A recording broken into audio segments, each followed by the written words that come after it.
sual simin lalpa churon panla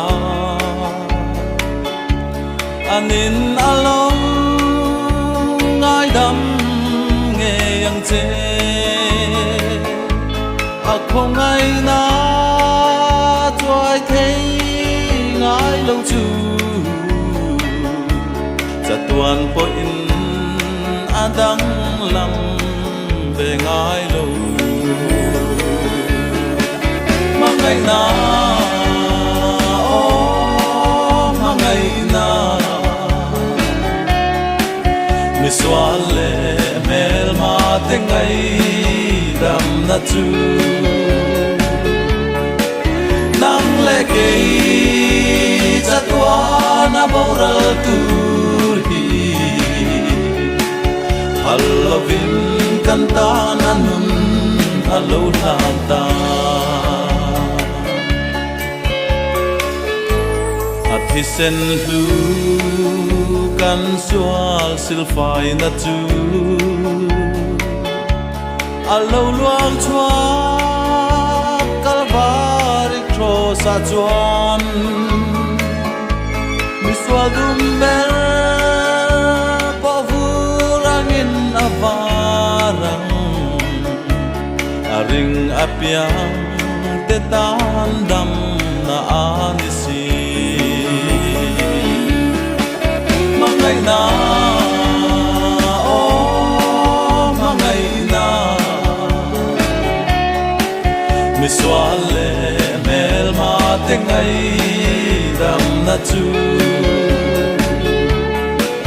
nang le ke cha tua na bora tu hi halovin kanta na nun halo ta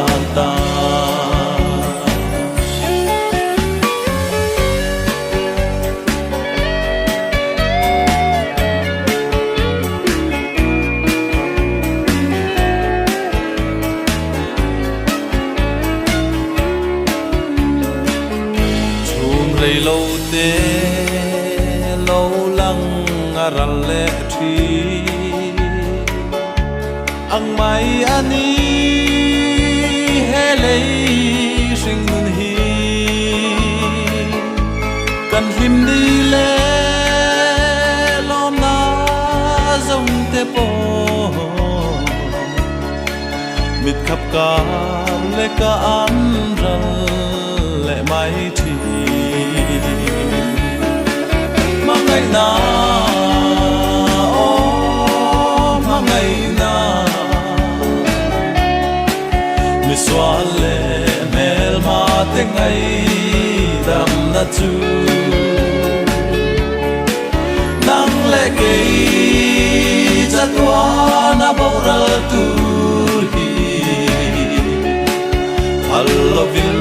kanta na nun halo ta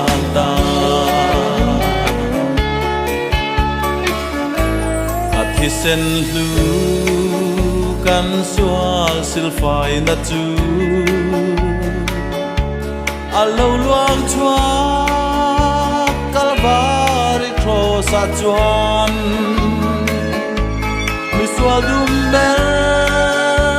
po vurangin avarang aring apiang te tan dam na anisi mangai na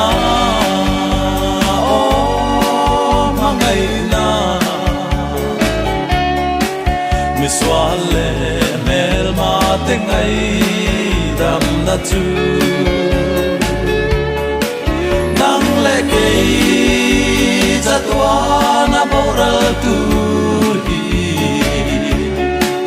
halovin kanta na nun halo ta